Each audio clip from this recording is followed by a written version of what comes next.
Welcome to Learn yCrash series. In this video, we are going to talk about yCrash architecture. yCrash architecture is pretty simple. It comprises of two components, one yCrash agent and two yCrash server. Within your corporate network, wherever you want to capture the artifacts, you have to just install the lightweight yCrash agent. To view the UI and to manage the incidents, you can run the yCrash server so that all of your engineers can access via the port 8080. To get started with the yCrash server, all you need is JDK 8 or above. Then download the latest version of yCrash from the link below in the description. Upon registration, you will get one license key. You have to just place it in the folder. Then if you start your yCrash server, you can view the UI via localhost 8080 by default. For the agent, it is very lightweight.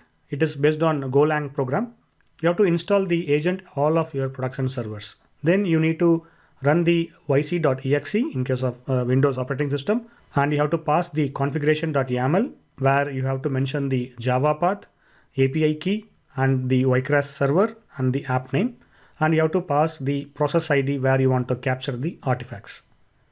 Once successful capture, you can view and manage the incidents from the yCrash server UI.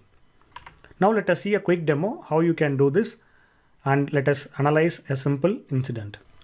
I have already downloaded the yCrash package. Now if you extract and see the contents of this yc packages, you can see there are folders, agent, launch scripts, library, logs, etc. And here you can see there is a license.lic file. So this is the file where you have to configure the key.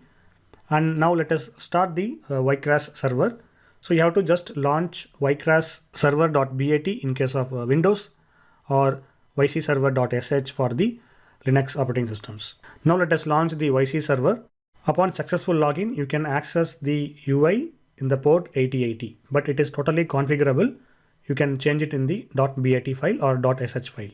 Now yc server has been started successfully. Now let us go to the browser and launch localhost 8080. So this is the default view of yCrash server. So here in the home page, you will get the dashboard view where you can see the incidents.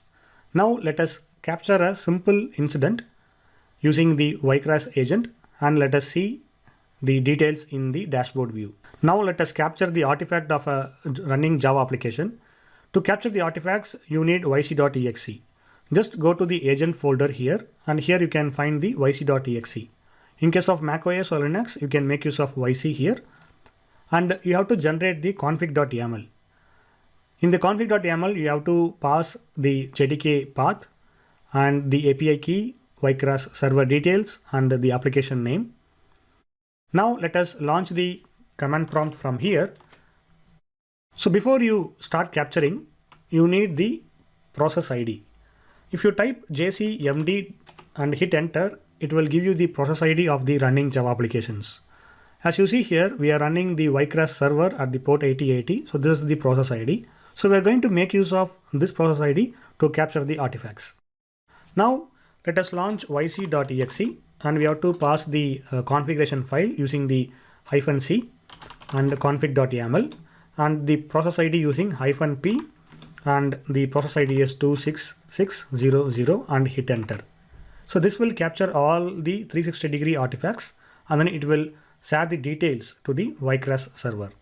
Now let us wait for a few moments, and let us launch the yCrash server and see how the incidents is getting displayed in the UI.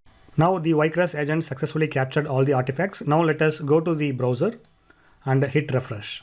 And if you go to today's date, 27th March, there is one incident.